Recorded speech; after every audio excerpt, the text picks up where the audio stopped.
10. You wake up between the hours of 2 a.m. and 5 a.m. This is when the spirit world is trying to get your attention because you are sensitive enough to receive messages. You also get downloads and ideas from your spirit guides. 9. You are an empath. You were probably told since a young child that you're very sensitive. Large crowds tend to drain you. You feel most comfortable and recharged when you're by yourself. 8. You are clairaudient, which means you can hear the spirit world or your spirit guides. My spirit guides actually saved me from getting a ticket. As I was driving into work, I heard "slow down, cops ahead." When I got off the freeway, I began to drive down the hill. I looked to the right. There was a motorcycle officer giving someone a ticket.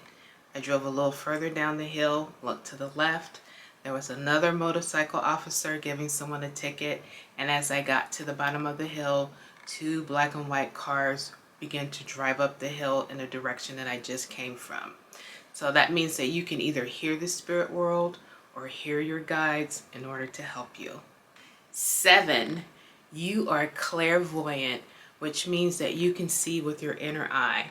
You can see what most people cannot see. You may see auras around someone's body. You might see orbs. You could see shadows from the corner of your eye. For me, usually I will see the spirit world in the color of gray. And if I'm really relaxed, I might see them in color. 6. Your clairsentience is working, which is your gut instinct. So this means that you can feel through your body. So when I'm driving sometimes, I can actually feel when a car wants to shift lanes and get in front of me. I can feel them wanting to make that move and then they actually make it. If my aura is expanded out too wide, it may feel as if they're actually coming into my lane and I might physically move my body just a little bit because it feels like they're getting too close. You might feel something similar to this. 5. You have a psychic ability, which means you can tap into someone's energy field and you can tell what's gone on with them in the past, what they're currently going through, and what's coming up for them in the future. 4. You have dreams or visions of an event happening before it actually happens in the physical. This could be a natural disaster or someone actually passing. In my case, I had a vision of a dog coming to me while I had my current dog.